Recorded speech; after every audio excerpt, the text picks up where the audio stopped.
ल हाम्रो कर्म ब्रदरले हामीसँग कमेन्ट गर्नुभएको छ, दाइ मलाई iPhone 13 pro Max brand new चाहियो, कति हो प्राइस भनेर सोध्नु भएको रहेछ।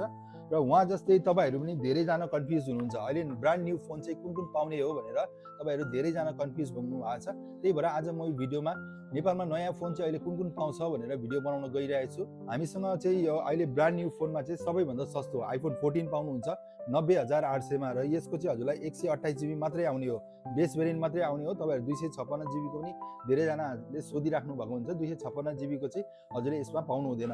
त्यस्तै अर्को फोन हामीसँग रहेको छ आइफोन 15, यो पनि तपाईँले 128 GB पाउनुहुन्छ। यसको एमआरपी रहेको छ हजुरलाई 1,09,900 रुपियाँ पर्छ। हजुरले यो पनि ब्रान्ड न्यू फोन लिन सक्नुहुन्छ। त्यस्तै अर्को हामीसँग यो रहेको छ आइफोन 16 रहेको छ, 128 GB नै पाउँछ। यो पनि 256 को चाहिँ हजुरले यसमा पाउनु हुँदैन। 128 GB को यसको प्राइस रहेको छ 1,28,000 मा, हजुरले यो पनि ब्रान्ड न्यू हामीसँग पाउनुहुन्छ।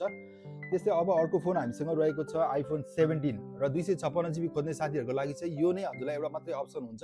आइफोन 17 256 GB देखि नै स्टार्ट हुन्छ। हजुरले यो पाउनुहुन्छ 1,61,600 रुपियाँमा, हजुरले यो ब्रान्ड न्यू फोन पाउनुहुन्छ। यो त भइहाल्यो बेस भेरिएन्ट, यसमा दुईवटा क्यामेरा हुन्छ, हजुरले देखिहाल्नुभयो। र तपाईँहरूले सोध्नु भएको तीनवटा क्यामेरा भएको फोन खोज्नु भएको फोन चाहिँ तीनवटा क्यामेरा भएको फोन चाहिँ खोज्नु भएको भने चाहिँ आइफोन 17 प्रो पाउनुहुन्छ। हजुरले 2,21,000 देखि स्टार्टिङ रहेको छ तीनवटा क्यामेरा भएको फोन। र 13, 12, 15, 16 यो कुनै पनि नयाँ फोन पाउँदैन, मात्रै हजुरले तीनवटा क्यामेरा भएको फोन चाहिँ 17 प्रो र 17 प्रो म्याक्स मात्रै हो पाउने। र यसको प्राइसको कुरा गर्नुपर्दा हजुरलाई 2,21,000 यसको प्राइस पर्छ भने अर्को 17 प्रो म्याक्स रहेको छ। 17 प्रो म्याक्सको चाहिँ हजुरलाई 2,40,000 रुपियाँ यसको दाम पर्छ। र यो फोनहरू चाहिँ हजुरले हामीसँग सरल किस्ताबन्दीमा पनि लिन सक्नुहुन्छ, फाइनेन्समा लिन सक्नुहुन्छ, मात्र एउटा नागरिकताको भरमा।